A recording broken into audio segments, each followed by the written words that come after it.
Good morning. It is November 1st. It's still pretty early. The sun's up technically, I think. It's just very cloudy.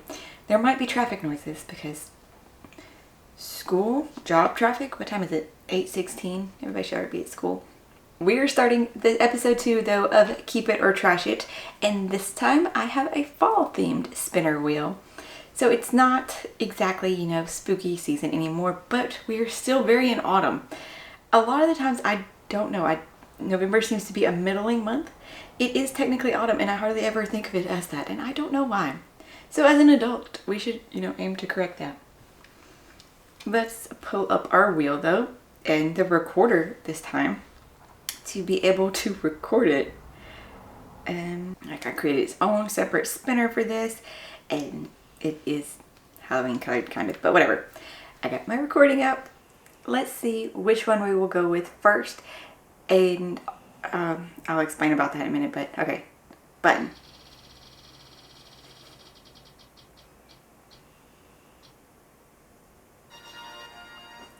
Perfect one for considering the conversation I was just having about how November hardly ever feels like autumn. Didn't even have to get up to actually get the book. And look, it's so small too. It looks so small. How many pages is this thing?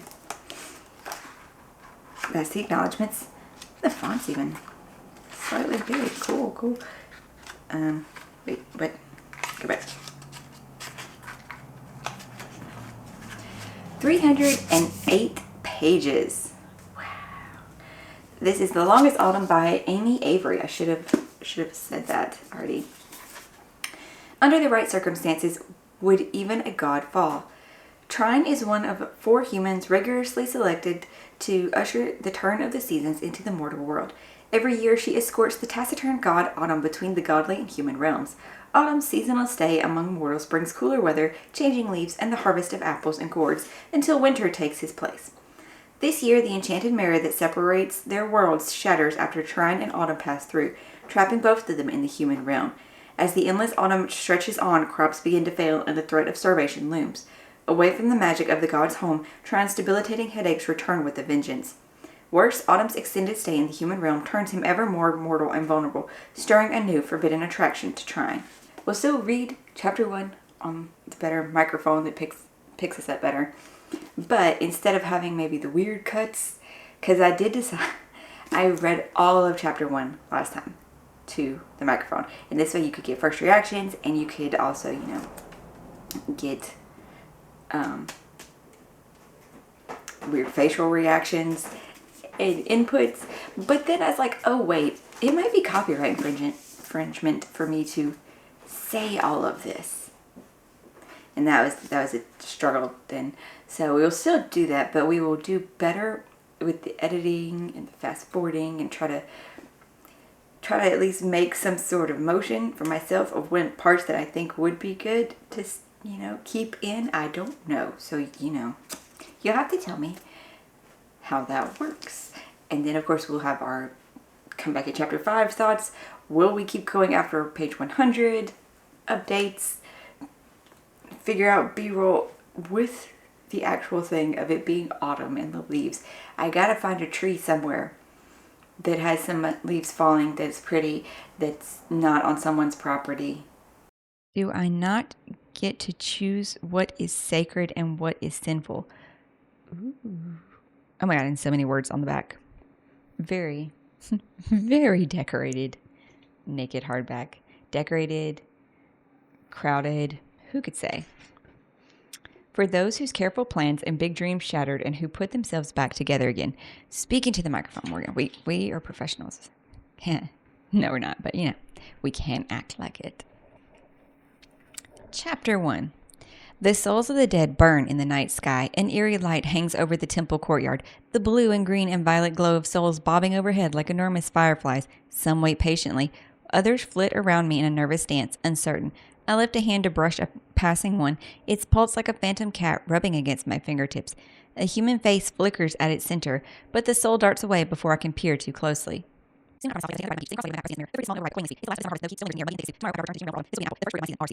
Magic seeps from the mirror like water dripping from an overfilled bucket in the sharp electric tang of an oncoming storm.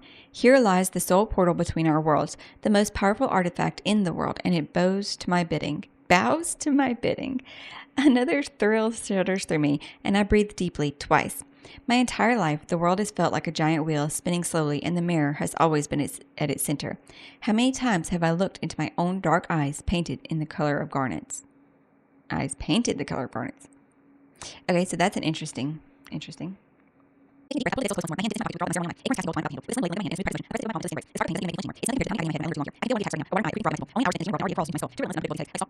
The stairwell ends at a circular room. As he does every night, my God awaits upon his throne, resplendent and achingly inhuman. His eyes burn and flicker like orange flames in a bone-pale face.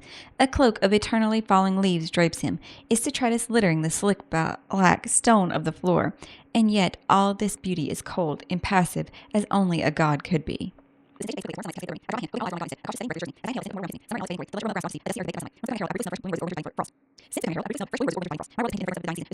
Soon the earth will respond to his presence in this world, plants fading in the air growing chill. A hush falls on the crowd, awaits his traditional words of greeting. Instead, a great crack behind me cleaves the silence. I whirl to look, but Autumn shoves me in front of him, lifting his cloak of falling leaves to shield me. His golden crown falls to clatter on the courtyard's cobbles. A tight pain erupts between my temples, and I cry out. It's as bad as the worst of my headaches, sudden and sharp and debilitating. My knees threaten to collapse, but Autumn holds me fast. A tinkling sound scatters in the air like wind chimes. When the crystalline sound dies away, silence grasps the courtyard. Everything is changed. Without the mirror, the souls of the dead will linger here until I choke on them, invisible to all save me and my God. A lesson for my training echoes in my mind. If the dead can't descend to the underworld, they will leech life from the living in an attempt to regain what they once were. And if the mirror isn't restored in time for winter, the world will be locked in an eternal season of dying. How much time remains until the winter stockpiles are used up?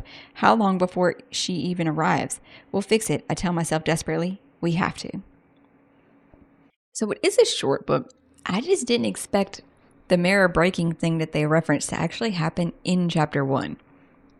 They did reference that in the description, right? I hope so. Well, you heard me read it anyway, probably. So I didn't expect that to happen in chapter 1. And the details, though, the descriptions of the season is perfect and beautiful. I likes it. I likes it a lot. So, it wouldn't be winter. I don't see why it would be any of the seasons. And the thing about the dead, that was not expected at all.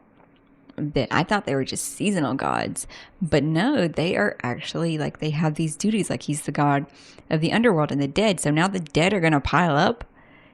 Wow. Interesting. Very interesting concept. So far, chapter 1 was pretty cool.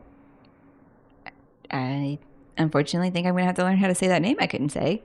Maybe I listened to a sample of the audiobook to be able to figure out how to say that. Because it did happen on page 2 where his name was first referenced. So I think that sample should go long enough to be able to hear the name.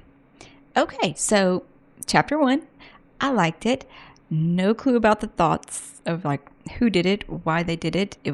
Obviously, somebody sabotaged it. Was it one of the other heralds? I don't think it was one of the other gods, even though there's some sort of beef between autumn and winter. Though it did say that autumn is winter's son, which is odd. I don't understand. Okay.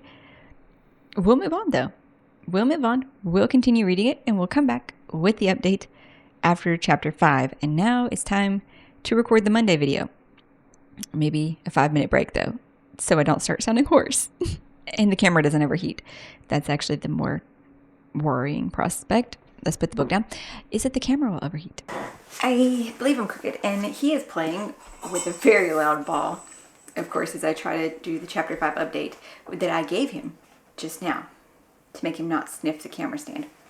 Okay, so chapter 2 really started. It's an interesting thing that's happening. She is being blamed, of course, for breaking the mirror. It has to be the mortal's fault. We can't blame the deity.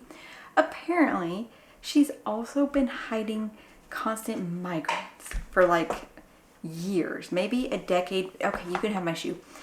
At least the 6 years that she's been a herald. It seems to have started maybe a little bit before then.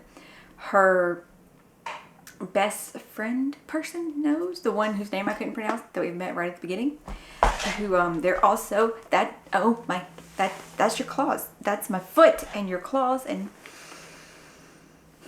they're also intimate but not exclusive, but that doesn't matter because he's the God's child. I think he's Winter, which that turns into a whole like, oh my God, your claws hurt, take my other shoe, just take my other shoe. Put my feet up away from him. But their impotence, not the word. They can't have kids. They can't catch diseases or anything. So it doesn't matter that, they're with other people. It's very weird. They've been friends since they were little, and they were, don't eat my bookmark. Oh my gosh. This is why you get put up when I have to come in here. I'm going to swap the book for you. Okay. Yeah, so it also makes it seem like one of those scions could have been the one that did this, because maybe they want to. I thought that at first. But then in this last chapter we found out that they're allowed to adopt children though. So that's good for the world too, I suppose.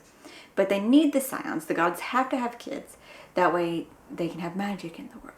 And that way they can have healing and agriculture, crop helpages and things. So yeah, it's a weird kind of situation. And I just, the weirdest thing though, oh, I'm sorry, don't let me hit your eye, is that this is supposed to be going to be forming into a romance, I think, between her and Autumn, right? And that, I'm sorry, I know it's not that weird to have somebody with like immortal person that's had kids and consorts before, but to have him have kids that are like her age and they're actively around you, it's just really weird. And smaller and younger kids. I'm sorry, it's just really weird. I'm laughing to myself while reading it. He's not supposed to be too, like, have mortal feelings yet, but he's already acting like, he has this feelings for his herald that he's not supposed to have. He's trying to protect her. He's lying to the priests about something. They've been, they took her blood to try to like investigate, see if dark magic was cast on it. Leave Sunshine alone, buddy. Now they're both, they haven't figured out anything about the mirror. Oh, there's another god. Okay, there's the seasonal gods and their parent. And so it would be kind of like their uncle. He was cast out, he's killed. There's a whole other religion dedicated to him and his shadow creatures that may or may not be extinct. So there's that. There's, yes, things are happening. As it's now Saturday night, I should have filmed this in the morning, but I didn't. And I had to go to the post office, and then we went and got the nails redone, and I took my daughter. So she got her little fancy nails that she's been asking for because she loved her Halloween nails. They were just little press-ons, and they came off that night, and she was so sad. She wanted nails. We'll see how she does. And Sunshine's now talking to something, buddy. Okay. We'll try to at least, though, get to page 100, maybe by tomorrow morning, to update that. But I don't know that I'm going to be able to finish the book anymore. Got videos to edit, chores, children, things, life. Got life. Okay, gonna go. The book itself is not bad, but it's not productive. I feel like nothing has happened to further along the plot. And I'm really doubting the romance. I think okay, we will finish it. Because there is this mystery element of who/what broke the mirror. We've gotten a few more run-ins with this other god's followers. Well, not really run-ins, just like they've seen them. Everybody's stockpiling things at this point. Turns out that our main character's aunt, who was part of the temple with her and her mother, left the temple, is now a follower of this other god, and she just made this vague hint about the truth or the whole story. So I'm curious, but worried that, we won't really get to fully dive into things like that because it's 300 pages. I think it's a standalone, and they never dive into world building that much. But the romance, how is this going to even happen? Hopefully this is actually going to be one of the rare fairy loot, or was this an owl crate? There it is. Owl crate. Oh, this was an owl crate. So yeah, it might be less romantic leaning than the Fairy Loot adult fantasies. Almost all of those had like huge romance. They were almost all romantasy while still being in the fantasy box. Even when they started their romantasy line, I thought that was a child. It's not a child, it's just a thing. Okay. Scared the crap out of myself there. But this is an owl crate, and a fair bit more of theirs were more fantasy with just maybe the romance subplot. But the reason I can't see it is because there's no interactions. There's nothing except for maybe vague feelings, because she has the bond with him because she's Autumn's herald, so they have a bond, like a magically bond. And so sometimes she gets hints of his emotions, like she can tell when he's distraught and stuff with them being stuck there. So there's weird vague things that sometimes she gets that she doesn't understand. But this is the year where he's supposed to be picking his new consort. So he has, you know, all the ones that the high priest have lined up that are consort. There was a word. They're in the running to be the next consort. And how they know is which one, you know, will prove to be fertile. So I'm sorry, how is that going to be a romance? Please don't let that come. I know, and from the description, I think I already know that it was there. Just what we were in the description, it's like, you know, whatever, but I don't understand. Okay, I'm not, that's where we are. I'm liking the hint of the mystery aspect of what happened and like all this. It's not super serious either. I may be laughing at the book a bit more than I should be laughing at the book. And nothing has happened hardly. We're 100 pages in and we have made no progress. No progress. And I don't think we've really learned too much else other than we had in chapter 5 when I updated you there. I'm going to blame the fact that from page 150 on, it just drug on the fact that I took, today's Tuesday, several more days than expected to finish a 300-page book. And I even started just skimming the last 80, 100 pages, 80 to 100. I'm so upset with how this book ended. And not even just for our main character, because whatever growth, personal, you know, discovery she made about herself, it just was just the hugest letdown. But the world, all the people of the world that thought this one thing, and except the ones that believed in this, and I don't want to tell you, but I do. I was right on who was the bad guy. Yes, totally. Even though we didn't circle back around to that at all. It's just this 300-page book took place over a year. And for most of the year, the mirror, it wasn't fixed. They had no hope of fixing it most of the time. It is just, it tried, was useless towards that, actually, kind of. Completely useless, actually. 100% completely useless in the fixing of the mirror. Dear goodness, Onyx. Okay, sit there, good girl. And then the end, but so the people and the things that they thought, you know, was actually helping these individual people, not the temples, which sure, the acolytes did try to help, but they had food while everybody else hardly had any food and were starving to death. But these things were helping those people who did believe. But is the fact that this is now like this and the world's just going to go back to normal, well, what happened to those, that sort of being? What happened to it? Oh my gosh, what is even happening? Yesterday, it was just going slow, but I still thought, okay, I'm enjoying it. I'm laughing at parts of it. I'm enjoying it enough that, you know, I mean, I'm laughing at things that I think are slightly stupid, but still enjoyable of that factor. Now, no, I can't say this is going to be a 4-star book. I haven't put it there yet. I don't know. I'm just so angry at the end of it because it's like we get to go back to life as normal. Well, except that about her and about the world. And it's just like, why? Why? And now everybody's going to ignore this thing that just happened like it never even happened. Nothing is going to be any better. It's a standalone though, so whatever, who cares? Okay, I'm going to read the spell shop now to try to feel better and have a cozy that's what I'm going to do. And then we'll get back to doing this in a few days. It's been a week since we picked the first book for this episode, and it wasn't intentional, but it worked out. I don't think I'll get much more than the chapter read to you guys of this book because, yeah, I don't know why. What am I doing again? I don't remember. But I went ahead and picked the book before coming in here. You could see the spinner wheel going now. And it came up with After the Forest by Kel Woods. This one, unfortunately, is not available on any of the audiobook things like library, anywhere. And it's 370 pages. So fun.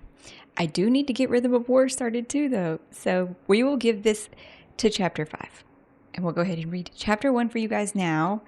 It's, it's a Hansel and Gretel thing. But they're they're adults. It's after, all the events happened. Yeah, I remember this one. They look like... Chapter 1, Forest Fair. Lindfield, the Black Forest, April 1650.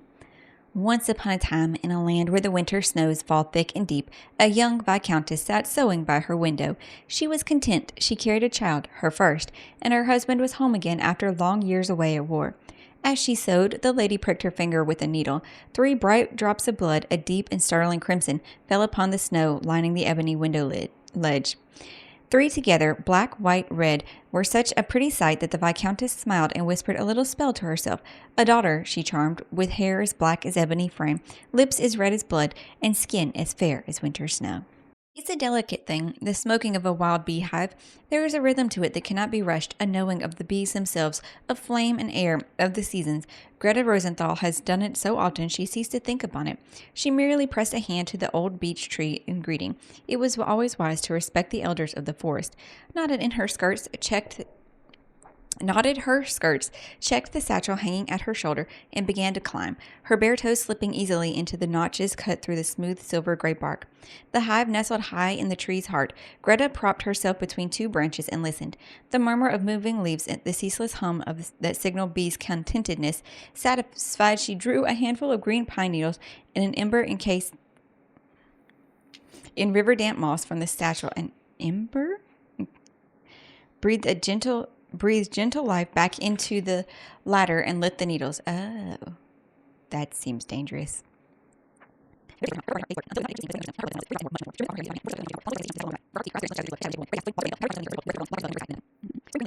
Vaulting over the most mossy flank of a fallen oak, she glimpsed in a timeless, weightless eternity of flight a child tucked between wood and earth, and its upturned eyes a violent blue. Then she was falling. Oomph! The angle of the world was all wrong. Uphill was down, the sky was not in its accustomed place, and there was dirt where air should have been. Greta coughed and wheezed, vaguely aware that the child was screaming. Brigitta Winter looked on, her blue eyes wide with fear. Greta did laugh then, a wild, incongruous cackle that, when echoed back to her by the forest, sounded unsettlingly like a sob. She glanced at the child and forced herself to be calm. "What are you doing so far from the village, Brigitta? Are you lost?" "Everyone knows there are witches," Ingrid said, sharp, "and you cannot blame the child for saying such things when you roam the forest as you do, Greta, all alone and wild. You aren't even wearing shoes." Greta scrunched her bare toes beneath her skirts. "Perhaps Greta's hair frightened you, Brigitta," Ingrid said. "Red is the devil's color, after all." Oh my God. "Perhaps it would be different if you had a husband, but he says you'll never have one because you have no dowry. Not that it matters. After all, no one wants to marry a witch." I don't have a good feeling about this. It's not that there's anything wrong with it. It just, it has the ring of like the way it's written in historically fantasies that don't always work. We'll see, but this is definitely Hans and Gretel, and I remember now that she's like the baker and everybody shuns them in town, and now they call her a witch, and I'm not entirely sure why that. And her brother has obviously the gambling problem, and it's kind of a layabout. So we'll see how that goes. All right, we'll be back for chapter 5 tomorrow, later today, who knows, who could say. Okay, I looked it up because I did just question whether or not this was adult or YA, because I did remember, I think that there was a YA, but that I might also have that are similar vibes. I'm so bored. I'm so bored.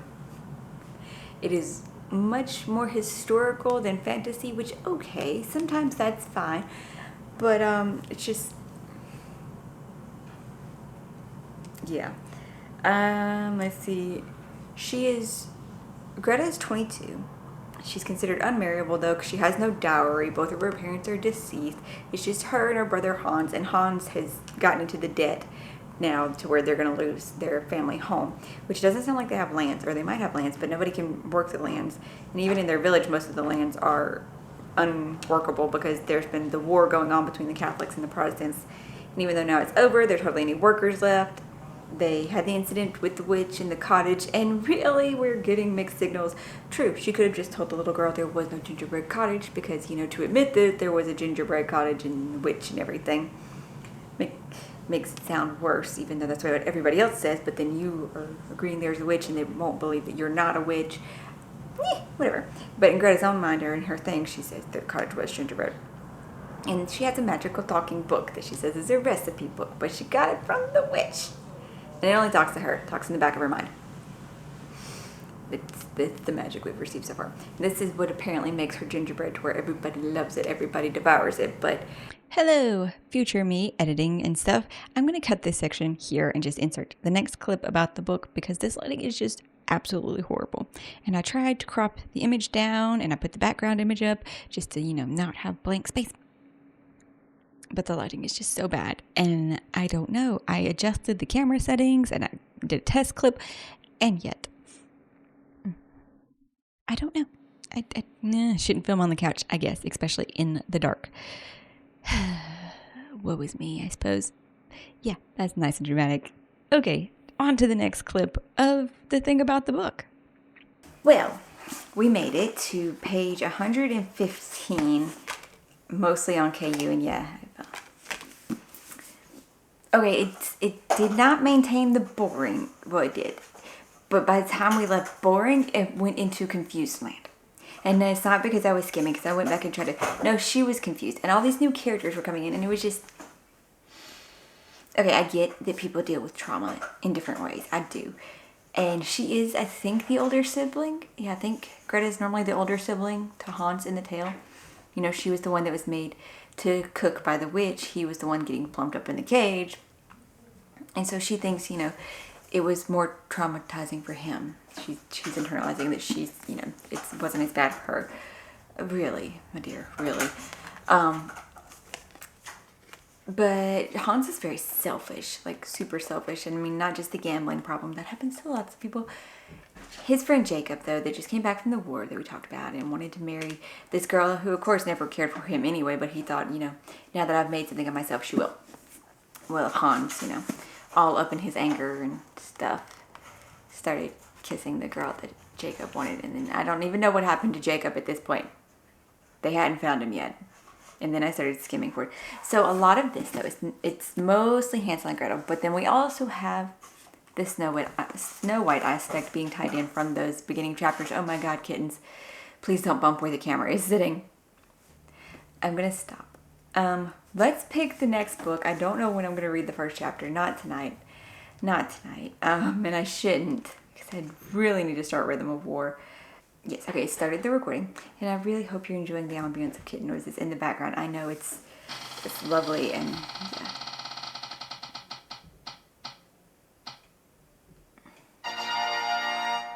Dear God, help me. Okay, I forgot that I turned the thing up that loud. And I really should not be trying a third book.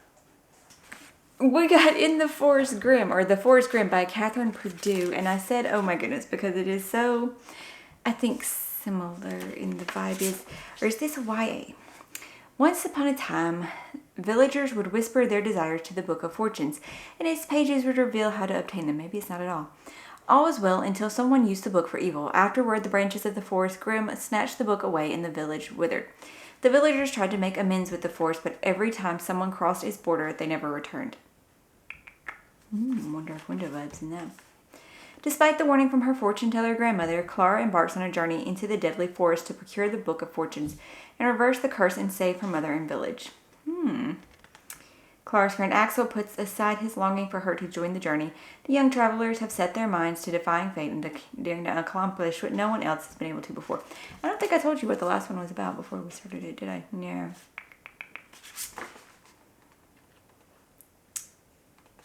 So is this one YA? I feel like I should know this, but I don't.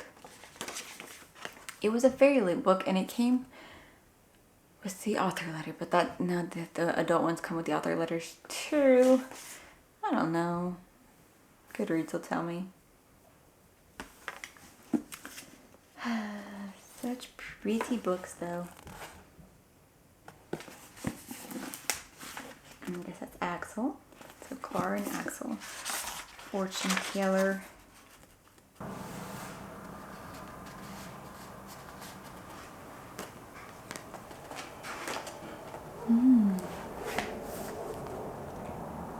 Okay. So that was the end of chapter 5. And I'm gonna keep going. What did I update yesterday is the question. I don't remember. In the time in between the prologue and chapter 1, and there was this 7-year gap, I think, right? Yeah, 7-year gap. And the Sortona's Fortunae book that would grant them their wishes was used for an evil wish. And so the forest took back the power. And not just that, like all the blessings, hardly anything grows here in this village. It's very hard on the people now. And they just started it like a year or so ago. It's called Devotion Day every month, where they pick people above the age of 16's name, and they have to also willingly enter their name, into a goblet, and they pick the name of who's going to try to go into the forest. Because since the forest took the book back, no one is able to go into the forest. Except those that are the lost. At first people were able to go into the forest, because that's how she lost her mother. Her mother went in to try to find her father, and they didn't come back out. So her mother was one of the first lost. So at first people were able to go in. But then the forest closed off the border to everyone. Sometimes people still do disappear into it, like this one girl named Ella, who's central to the other character, Axel, of the story. Who Axel was Clara's childhood best friend, because he worked kind of with her father in the sheep farm thing. Business, it's not a farm. Business, it's not a... Words. It's not a business, it's their sheep farm. And he used to help her father. So they've like grown up friends and everything. And Axel was engaged to Ella, and the night before their wedding, she wandered into the forest. Like kind of in a trance, wandered into the forest. Her sister like called her, tried to stop her, nothing. And that was how a lot of the people that were lost ended up going. Not like Clara's mother, who intentionally went in. And now we're through chapter 5, and Clara has been trying to get into the forest, like trying to be chosen, and well, she was chosen once. And nobody has been chosen, though, on Devotion Day, has actually been able to make it into the forest past these 2 trees called the twins. Everybody, either something really bad happens to them, or they get pushed back out. Even Clara, when she had her turn, she got pushed back out. But she thinks she has figured out a way to appease the forest and get in and find her mother. And she's kind of doing it against her grandmother's wishes. And in the prologue, that you will never hear because that got messed up, she had asked her grandmother to read her fortune again, and she's always only drawn 2 cards, signifying an untimely death. And now she just kind of tricked her grandmother into reading the cards again, and she drew 4 cards. And here at the end of chapter 5, she finds out exactly what those 4 cards signify. And yeah, so I think we're going to actually get to go into the forest soon and figure that out. And yes, I'm at least continuing to page 100. There's noises. I'm at least continuing to page 100. Maybe today, maybe not. Hopefully today. It's only 50 more pages. I can totally do it. Okay, I think I have come to terms that this project is just taking all of November, and it's supposed to be like a 1-week vlog project, right? Yeah, that's how everyone else's iteration of it is. That's how this iteration was supposed to be. All of my reading this month, though, has just been so... yeah. But I have decided to carry on with this one, for sure. So we have made it to the end of chapter 18. I'm at 158 page. And I'm enjoying it. I'm very much enjoying it. It is definitely mixing all kind of the grim tales. Like we have met someone calling themselves Rapunzel and just met someone calling themselves Cinderella. And I am highly suspicious of the grim wolf that keeps popping up. And why does our main character, why does Clara keep thinking that the wolf is a female? Or is that just what she calls most animals of the female variety? Because she keeps saying her to the wolf. And this just leads me to thinking that it's a certain other character. Her best friend ended up tagging along on this and is absolutely terrified the whole way through, except she did not prepare as adequately as Clara or Axel. And yeah, totally. Even though Axel was engaged to this other girl that became one of the lost, and him and Clara are just friends, and they keep insisting they're just friends, and of course they don't have feelings for her. Yes, Axel has totally had feelings, probably for Clara, for forever. Don't understand about the other girl. Maybe he did with her, have feelings for her. So that's today, and hopefully I'll finish this today, or at least tomorrow. I'm gonna go have my nails taken off now though, because they won't stop catching my hair, and hopefully I can get this video up by Wednesday. We'll find out, because it's probably gonna depend if I can work out my December TBR and what we're gonna do for that, and get that filmed and up by Friday, and get this edited and up by Wednesday, and cook some Thanksgiving things and go to the Thanksgivings. Okay. We're gonna be fine.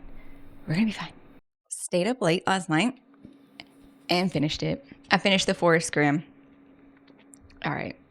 Finally, we can end this video. I just recorded the Goodreads announcement. Hello, microphone. So, it's interesting who made it through. That all 3 of my fantasy reads that I had actually read from that list made it through. I'm quite intrigued. Okay, so the end of the book. Mandy was right. There is a twist. And it's kind of like a double twist, because there's a thing that happens before, and then there's the very end pages, and I'm like, oh, okay, so this is how we're setting up for book 2. Okay, we could have left it, but we didn't want to leave it as single, so okay, this works actually. I think it went fairly smoothly, because of course in fairy tales it can't be that easy. Of course. So sad though. Started to tear up. I did, because yeah. Okay, so the thing, I think I said it about the wolf, and I was slightly wrong. About the wolf, but not like 100% wrong. And that is kind of a bit sadder, because what it turned out to be and how that went down, yep, made me want to cry. Made me tear up a little bit, because that was just, that was so sad. Okay. We're not going to get into that, though. I liked how it played out. I did. Though I do have to question at the very end. It didn't quite make sense. Because they're like the red Riparian, however you say that. The flower protects you in the forest from the forest magic and influence and stuff. And everybody had a piece of it, or it was in their bloodstream or something when they're able to leave it. Except one character, and I feel that was just something that got forgotten. How she was back normal when she didn't have a piece of it on her or in her blood. I'm rambling. I should stop. And we need to wrap this video up. I have like 2 hours worth of footage that I've been editing it together, and I need to condense the chapters that I read out loud, into just the key parts, and I need to soundify it to where the not this microphone sounds almost like this microphone, which is, I don't know how to do that. Oh well, okay. I need to do that. Okay, so that is all for this giant month-long episode, even though we only read 3 books. Well, for the challenge. Of Keep It or Trash It. And I'm going to keep this one. And then I'll try to, I guess pick up book 2 when it comes out. And as for the other 2, they shall be going up on Pango. I hope that you enjoyed this possibly really long video. There's a possibility. And any comments, suggestions would be appreciated down in the comments. Yes, that's the word. If you like the way it's reading, or you think it could flow better in any certain way, just let me know. I hope you're finding something excellent to read today. You'll subscribe if you like my content and want to stick around for episode 3, which will hopefully only actually last a week. Thank y'all so much for being here, and I'll see you in the next one.